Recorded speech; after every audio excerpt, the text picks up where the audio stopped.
Welcome back to the last screen that we're going to talk about. It's settings within MyCase Accounting. So I've logged into my demo file of 8 a.m. MyCase, starts at the home page, scroll down to the left-hand side to the accounting menu and bump that out.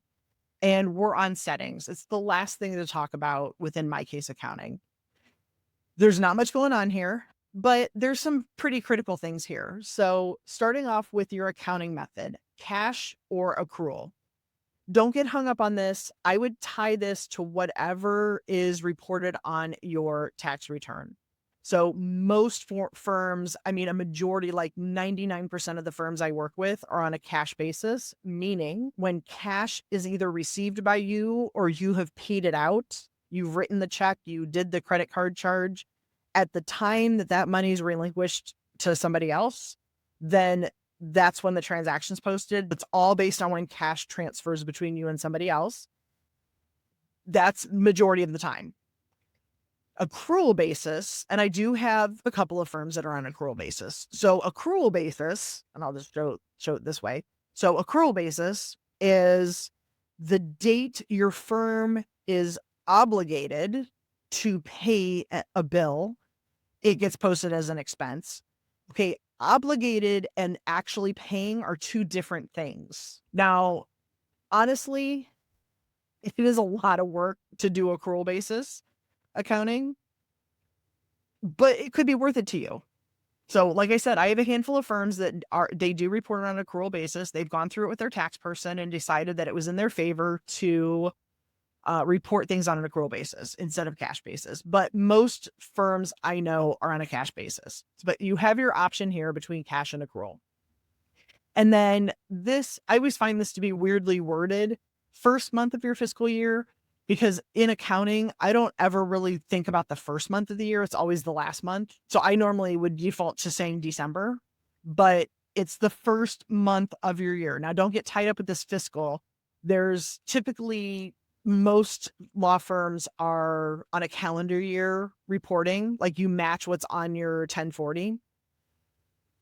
And it's possible, depending on what your tax person tells you, you may make an election to not have a normal calendar year end.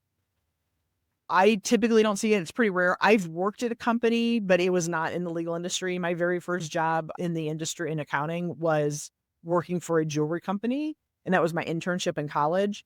And because it was jewelry and their biggest sales period of the year was Christmas and New Year's weekend or week or whatever. So their year end, and I always hated this, it was like the last Sunday of January, which always blew my mind because it was never the same day. And that was just an oddball situation. So you could elect to have your fiscal year start April 1st every year. So if that were the case, you would come in here and pick April, and then every financial report would start on April 1st. Okay. So that's why you have this ability in here. It defaults to January. 99.9999% of the time, January is the right answer. Conversion date, you'll notice this is locked, and this had to do with when you started using MyCase Accounting for your bookkeeping. So that's what that date represents. That's the first date that you started using MyCase Accounting. If you want to, so you've got your check layout. So there's the standard layout where the check prints at the top, or you can print the check at the bottom. And so those are your two options, either the checks at the top or the checks at the bottom. Here's the setting of where you can change that. Allow users to assign a payment account and print checks. I'm pretty sure that by default it's off.